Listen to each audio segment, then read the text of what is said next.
Fornication. No, I'm sorry, I mean for an occasion.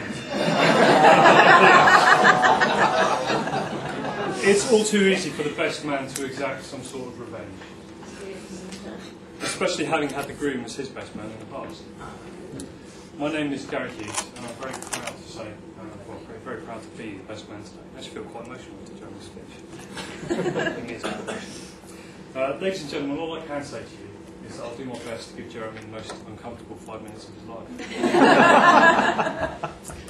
For the record, the most uncomfortable 5 minutes of Sarah's life.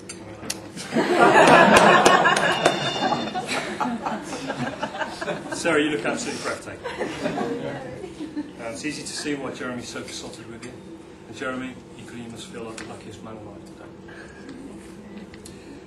Gentlemen all over the country will be rocked by the huge splash in the dating pool that's taken place today by Sarah getting married. I think all the ladies will agree that today's passed with barely a ripple.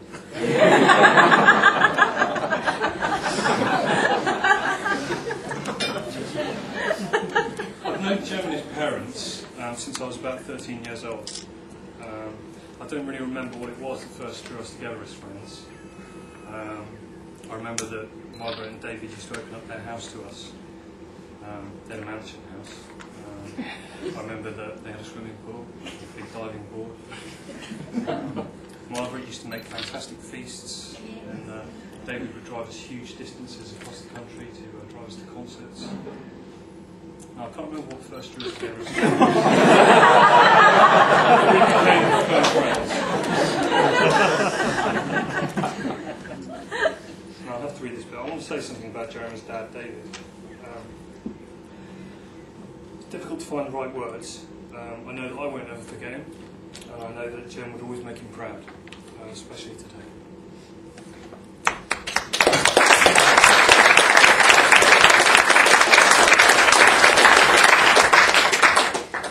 Jeremy and I both attended Downside School, which is an old Catholic school run by monks. I know what you're all thinking. All the cliches that spring to mind. But it was nothing like that. I mean, yes, it was an all-boys school. Yes, we slept together in one big room. Yes, we had 14-year-old boys as personal servants. And we affectionately called them fags. But I distinctly remember in the sixth form that Jeremy had a girlfriend. Although looking back on it now, she did have the nickname Billy Bunter.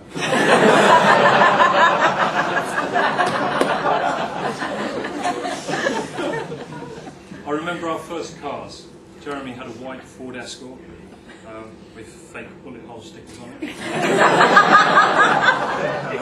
And I was lucky enough to own a British Racing Brown Austin Leg Road. I do remember one night in particular, we were racing along the Dorchester bypass. I think Jeremy was in the outside lane, and we really were pushing these two cars to the limit. And I remember having a real sinking feeling as I looked in the rearview mirror and saw these flashing lights rapidly approaching from behind. But luckily for both of us, it was just one of those road sweepers.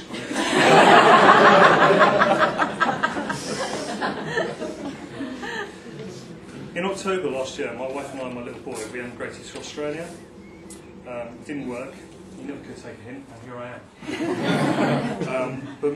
But I would like to share a little story about our leaving do in Bristol. I'm sure you were expecting this, Jeremy. Let's go, I was. Much like today, there were a sprinkling of family, friends, people you don't wish to offend. Anyway, Jem had as much to drink as anyone, and he had a little indiscretion in the middle of the night. I don't know if you know about this, Sarah. Treading carefully. It only became apparent when my uncle sheepishly recounted the tale the next morning at breakfast. My uncle was woken in the early hours to Jeremy silhouetted in the doorway of his bedroom. He sidled across the room and jumped into bed. Without so much as a word of encouragement. Not wishing to offend anyone, my uncle just moved over in the bed. My 50-year-old, 18-stone, moustached uncle in his wife runs. Jeremy in his boxer shorts, side by side. There may have been some spooning.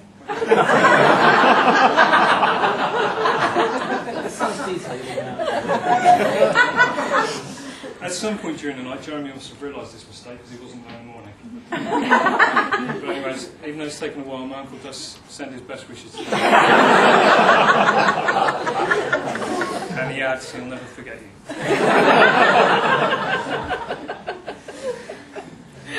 Enough about Jem. What about Jem and Sarah? I thought it was appropriate that I put something about them in the speech, and although people seem to have mentioned a lot of it already. They lived together in the same halls of residence at Southampton University in 1991. However, they never once met or knew each other. Back in 1994, they met at a club near Reading with mutual friends, and apparently they barely said 2 words to one another. In fact, they only properly met in 2000 at Sarah's birthday party at Brannigan's, as has already been mentioned. Sarah recalls that Jeremy was wearing a particularly tight black t-shirt and looked a bit camp.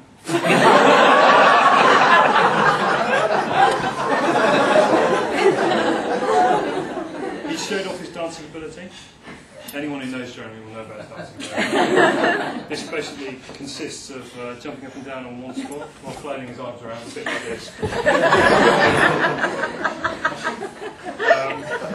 But this didn't put her off, and here we are a short 6.5 years later. Jeremy, some free advice to you on how to stay married by reading a few telltale signs. If the word nothing is uttered by your new wife, then that actually means something.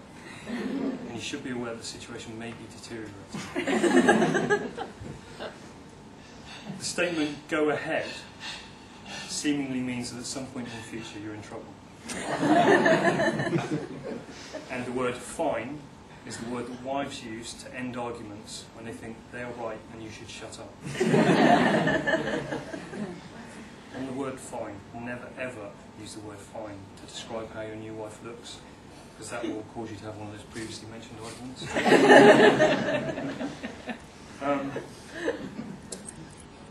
Coming to the end. After spending the last 9 months in Australia, I'm very, very impressed by the values that Australians place on mateship. Huge significance is placed on standing by your mates and not letting them down. And I'm lucky to have Jem as my mate. I think that every person in this room knows him would second their sentiments. He's my best mate, and I think that in Sarah he's found a new best mate. I wish you all happiness and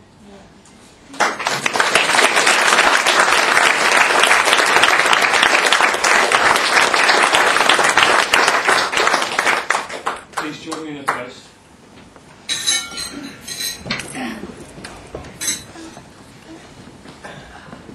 to the magnificent duo, Jeremy and Sarah. Jeremy and Sarah. It's not quite over yet. My friend Stephen Bennett's got a few words to say. My eyes.